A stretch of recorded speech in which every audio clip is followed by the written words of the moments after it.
Hi అండి, welcome to సత్యజన్ను. ఎలా ఉన్నారండి అందరూ? నేను బాగున్నాను. మీరు చాలా బాగుండాలని కోరుకుంటున్నాను. ఈ రోజు నుంచి మన ఛానల్లో హెల్దీ బ్రేక్ఫాస్ట్ రెసిపీస్ అనేవి వస్తాయన్నమాట. మిల్లెట్స్ మన హెల్త్కి చాలా మంచిది, కానీ వాటిని రైస్ లాగా వండుకొని తినాలంటే చాలా కష్టం. అవి టేస్టీగా ఉండదు, మనకు నచ్చదు.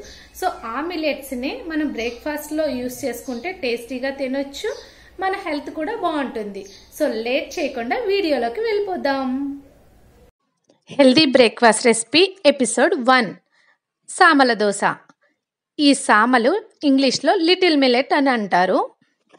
సామలు బ్లడ్ షుగర్ని కంట్రోల్ చేస్తుంది అండ్ వెయిట్ లాస్ జర్నీకి కూడా హెల్ప్ అవుతుంది అండ్ హార్ట్ ప్రాబ్లమ్స్ని తగ్గిస్తుంది, డైజెషన్ కూడా ఉపయోగపడుతుంది. సో దానికోసం 1 కప్ మినపగుళ్ళు అలాగే 2 కప్స్ సామలు యాడ్ చేసుకోవాలి.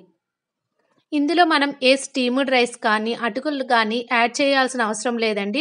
అయినా సరే మన దోశలు పర్ఫెక్ట్గా వస్తాయి. 1/2 టేబుల్ స్పూన్ మెంతులు యాడ్ చేస్తే సరిపోతుంది. ఈ మూడిటిని మంచిగా వాష్ చేసుకొని వాటర్ పోసుకొని ఒక 8 అవర్స్ అయినా మనం సోక్ చేసి పెట్టుకోవాలి. రైస్ లాగా ఇది తక్కువ టైం సోక్ చేయకూడదండి, ఎక్కువ టైం సోక్ చేసి పెట్టుకోవాలి.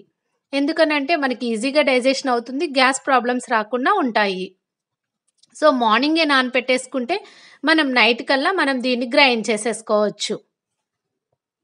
దోశలాగా ప్రిపేర్ చేసుకుంటే ఇందులో సామలు యాడ్ చేసామని కూడా వాళ్ళు కనిపెట్టలేరు. చాలా టేస్టీగా ఉంటుంది అండ్ హెల్త్కి కూడా చాలా మంచిది. ఈవినింగ్కి పప్పు చాలా బాగా నానిపోయి ఉంటుంది. దాన్ని ఒక మిక్సీ జార్లో కానీ గ్రైండర్లో కానీ వేసుకొని గ్రైండ్ చేసుకోవచ్చు.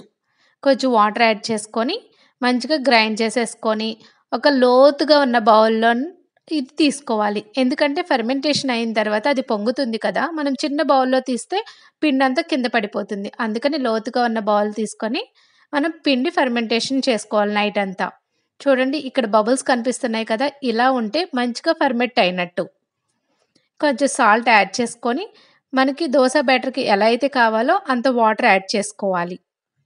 యాడ్ చేసుకొని స్టవ్ పైన పెనం పెట్టుకొని ఫస్ట్ సీజనింగ్ చేసుకోవాలి.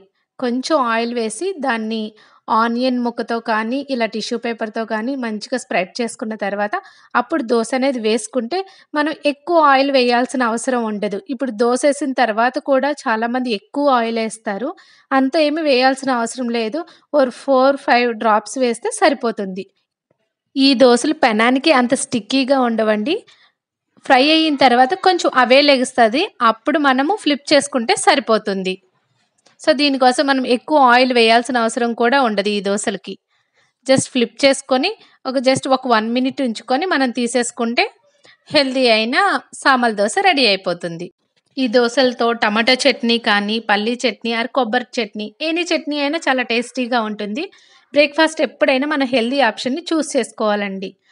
Thank you for watching. ఇలాంటి మరెన్నో హెల్దీ రెసిపీస్ కోసం please do subscribe my channel సత్యజన్ను. ఈ వీడియో మీకు నచ్చితే లైక్ చేయండి, షేర్ చేయండి. Thank you.